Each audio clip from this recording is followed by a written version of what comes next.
Praise God. Today for our devotion, I have taken 1 Samuel chapter 30, verse 6. And David was greatly distressed, for the people spake of stoning him, because the soul of all the people was grieved, every man for his sons and daughters. But David encouraged himself in the Lord his God.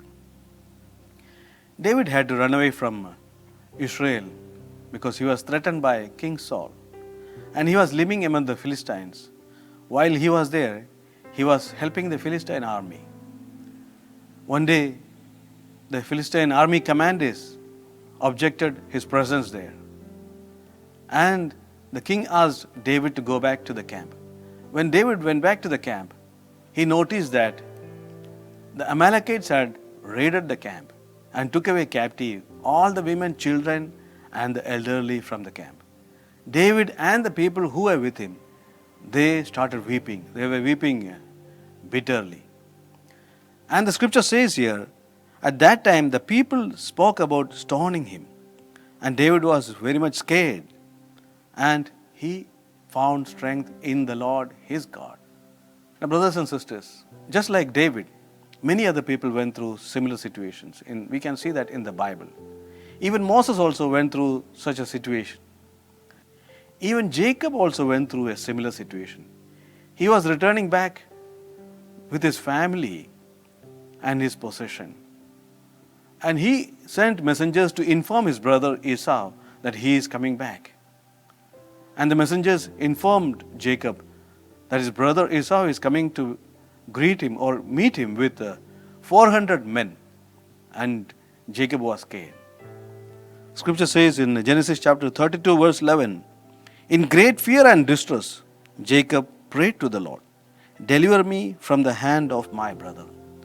Though all these three people we just now saw, they were mighty, they were able people, but they did not depend on their own ability. They depended on God. They called upon the Lord their God. In the ministry of Apostle Paul, we see him preaching in Athens. We can read about it in Acts chapter 17. There, instead of preaching the gospel, Paul compared Jesus with the altar of an unknown God, which he found there.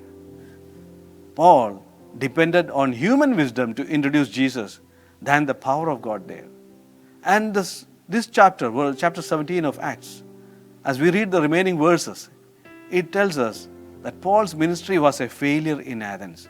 And therefore, he had to run away from Athens to Corinth. While in Corinth, Paul said like this, when I am with you, I made sure not to use brilliant words or try to sound wise. I decided to know nothing except the crucified Jesus. Rather, Paul meant like this, I decided that you should not know about anything else other than the crucified Jesus Christ.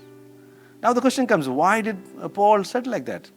1 Corinthians chapter 2 verse 5 says like this, I did this so that you would not trust in human wisdom, but in the power of God. Let me ask you, brothers and sisters, today, now where is your dependence?